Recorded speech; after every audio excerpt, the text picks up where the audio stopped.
Well, when I learned that you two had been on the outs for years, I thought it might give you a chance to try and patch things up. Well, that's my Alice. Always trying to mend fences. Well, heaven knows we can all stand a few more of those. Now, I insist that you come to the party. You and Mrs. Fletcher can stay over. No, that's impossible. I'll have your luggage sent from the hotel. There's plenty of room, right, Richard? Of course, there's plenty of room. Good. Now, see, that wasn't so hard. And we'd adore having you, wouldn't we, darling? Apparently so.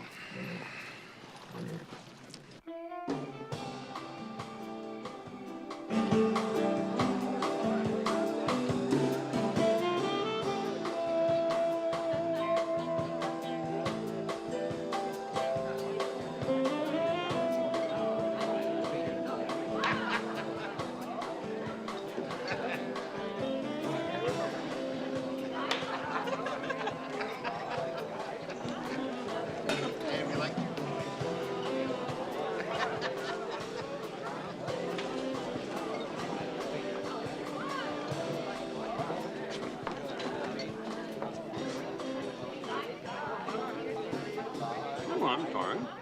Did you... No, that's all right. Plenty more where they came from. Oh, Mr. Davies, I'm sure you know Mr. Singh. Indeed I do.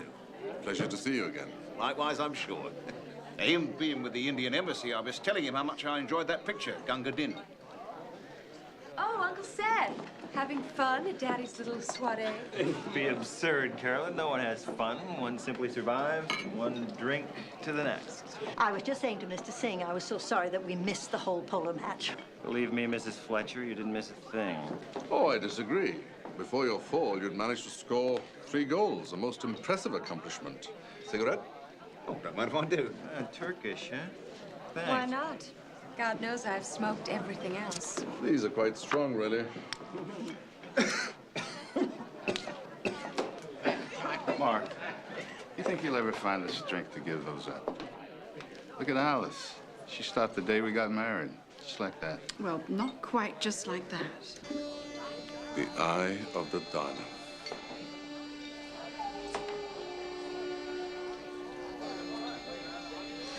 Mr. Hazlitt, I must congratulate your wife. Not every woman can wear that jewel and remain untouched by its curse. Curse? That ruby is the all-seeing eye of a powerful Indian demon we call the Daanav. A golden hooded cobra who commands everything that is dark and evil in this world.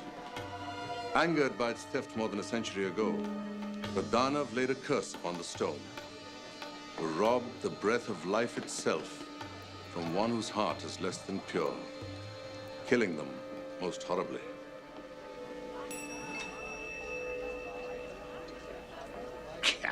You don't believe that rot, do you?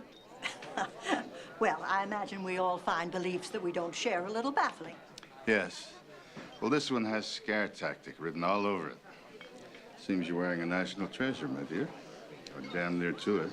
Mr. Singh's already offered me twice what I paid for it. Considering the delicate nature of this matter, I think my government would prefer it if our discussions remain private. Well, you tell them from me there aren't going to be any more discussions. This is my ruby. I intend to keep it. Curse or no curse. Alice? So many people to meet. And I've yet to give you your gift. You wait in the study and I'll go and get it for you. Excuse us.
Well, there was, I think I'd lost it when I remember I left it out in the car this afternoon. Funny. Your store's never locked. Something wrong? My keys. I must have left them upstairs. What's this? Oh, you know. Listen, what's that? Like one of the cars was left around here. Dear God. Alice. Alice! Alice! Oh, my God, what is it, Alice? Well, it's a lovely party, Richard, but where's our hostess? That's a good question. She disappeared about 15 minutes ago to get that surprise present for me. Haven't seen her since. Somebody quick. Call an ambulance. Alice? What happened? Carbon monoxide. The garage is full of it. Richard, call the paramedics. We'll get her into the study.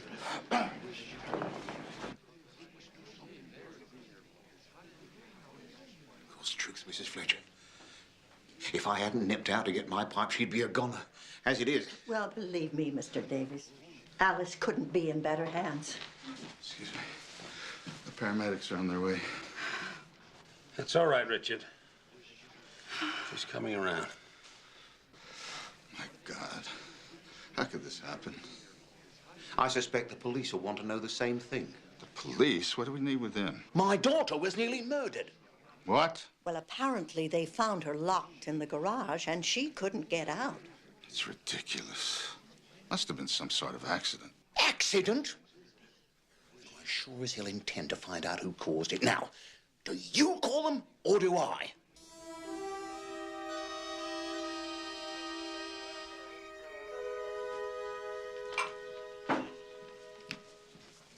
Are you sure that you shouldn't go to the hospital? No, really, I'll be fine. At least for now. Alice, what happened out there? I wish I knew.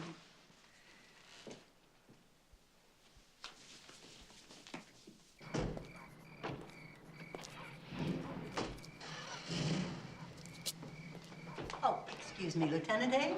Oh, that's right. You a member of the family? Oh, well, I'm Jessica Fletcher. I'm a friend of a member of the family, a very concerned friend. Well, the way things look, you should be. Oh? Working the Washington Burbs, you see a lot of this sort of thing. And believe me, Mrs. Haslett would not be the first to crack under the pressure of life at the top. Are you suggesting that this is a suicide attempt? But she was only gone from the party for 15 minutes. So? Well, I'm not exactly an expert, but I've certainly never heard of a would-be suicide turning on an engine and then going off to a party to wait for the garage to fill up with gas, which must be what happened here, because it had to have taken longer than 15 minutes.